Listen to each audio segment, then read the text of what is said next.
Bien-aimés frères et sœurs, dans la foi,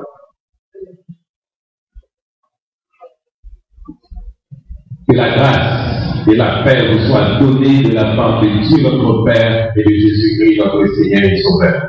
Amen.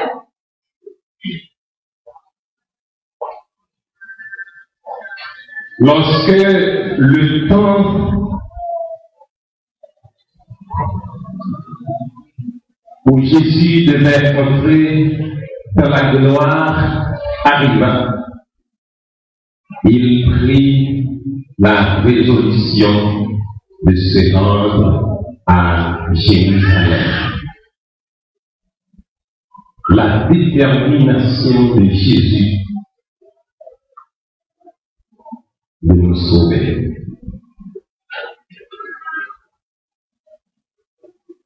Frères et sœurs bien-aimés, en cette période pascale, en cette période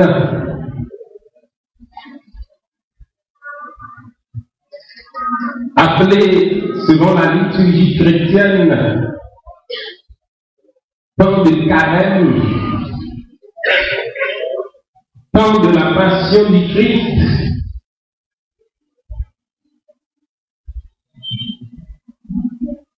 la première église baptiste de Port-au-Prince.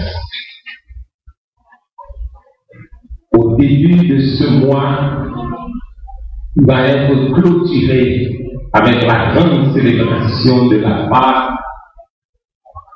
Je vais vous entretenir dans ce culte sur la résolution de Jésus-Christ, sur sa détermination de nous sauver.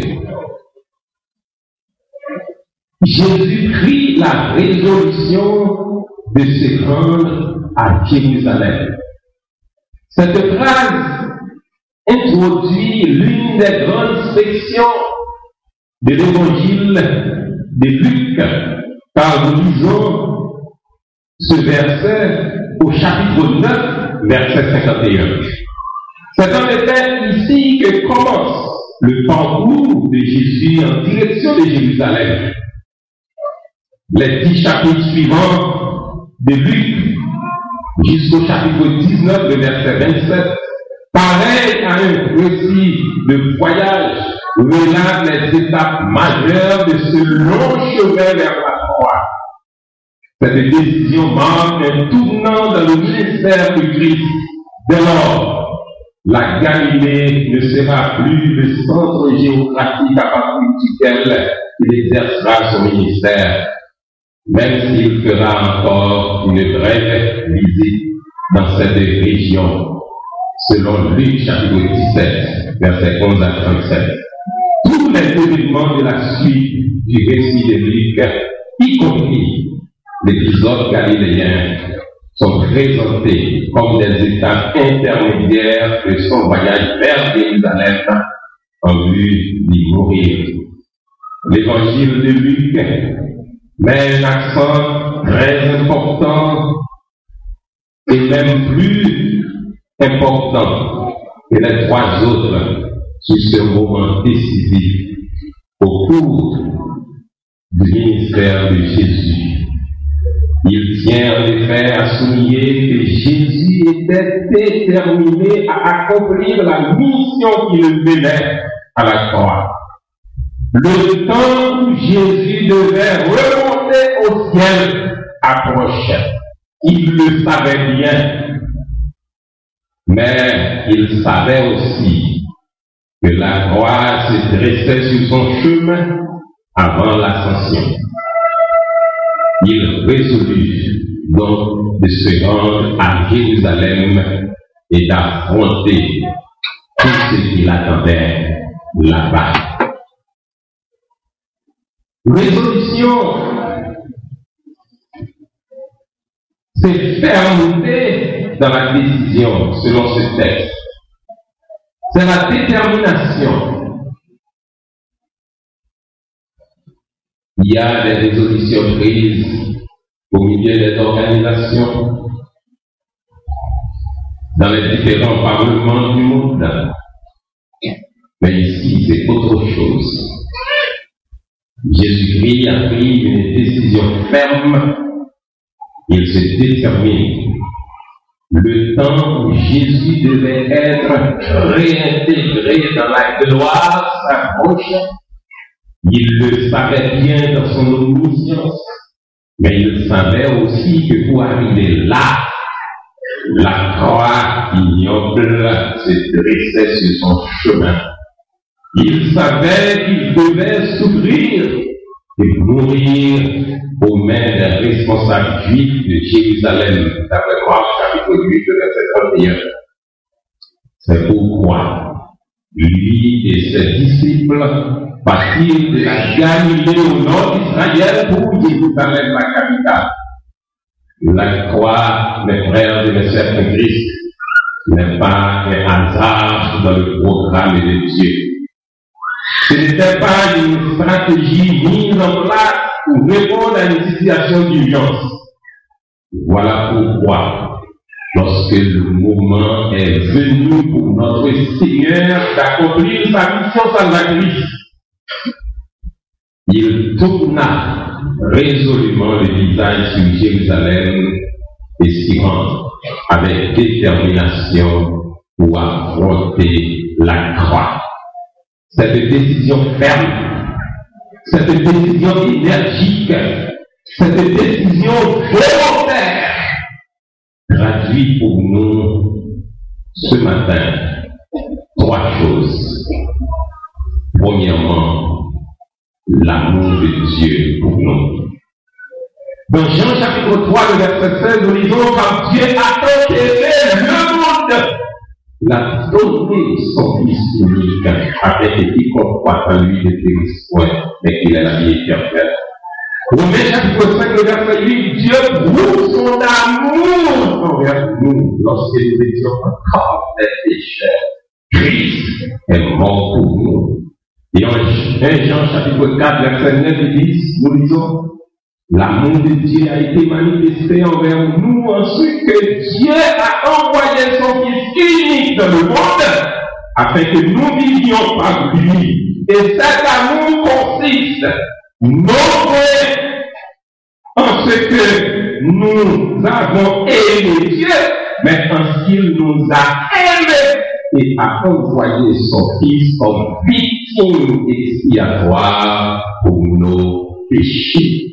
Et cet amour, mes frères et mes sœurs de Christ, va être décrit par l'apôtre Paul pour dire, en parlant de la dimension de cet amour, pour que vous puissiez comprendre avec tous les saints quelle est la largeur, quelle est la longueur, quelle est la profondeur et quelle est la hauteur, et connaître l'amour de Christ surpasse toute connaissance, en sorte que vous soyez remplis jusqu'à la plénitude de Dieu. Oui, c'est l'amour de Dieu qui a poussé Jésus-Christ. N'est-ce pas, nous chantons? C'était l'amour qui est pour qui fait souffrir nos morts. Quel sauveur merveilleux je possède. Il s'est sacrifié pour moi. Lorsque dans ma souillure, sans bonheur et sans paix, dans une voie impure, loin de Dieu, je marchais pour l'amour du calvaire à moi. C'est révélé. Oh, nous chantons très souvent au grand amour qui est Hachem, notre péché à coupable et sale gens joyeux. Voici, mes frères et mes sœurs de la foi, la première raison de cette décision ferme, énergique et volontaire de Christ de prendre la direction de Jérusalem, l'amour de Dieu pour nous. Mais aussi, il y a une deuxième raison, c'est l'obéissance de Jésus. L'obéissance de Christ. L'obéissance est définie bibliquement comme la soumission de sa volonté propre à une volonté extérieure. Cette volonté est peut-être la volonté de Dieu ou la volonté des hommes, mais reconnue comme autorité. Soumission de sa volonté propre à une volonté extérieure reconnue comme autorité. Elle suppose que cette autorité extérieure ait pu clairement communiquer sa volonté à ceux dont elle attend l'obéissance. Et dans le cas de Dieu, trois choses. On doit considérer trois choses de cette volonté pour avoir l'obéissance de Dieu. Premièrement, la reconnaissance de sa souveraineté. Celui qui parle est souverain. Deuxièmement, la révélation de sa volonté. C'est-à-dire qu'on comprend sa volonté. Cette volonté a été communiquée, soit par l'Écriture sainte ou bien directement.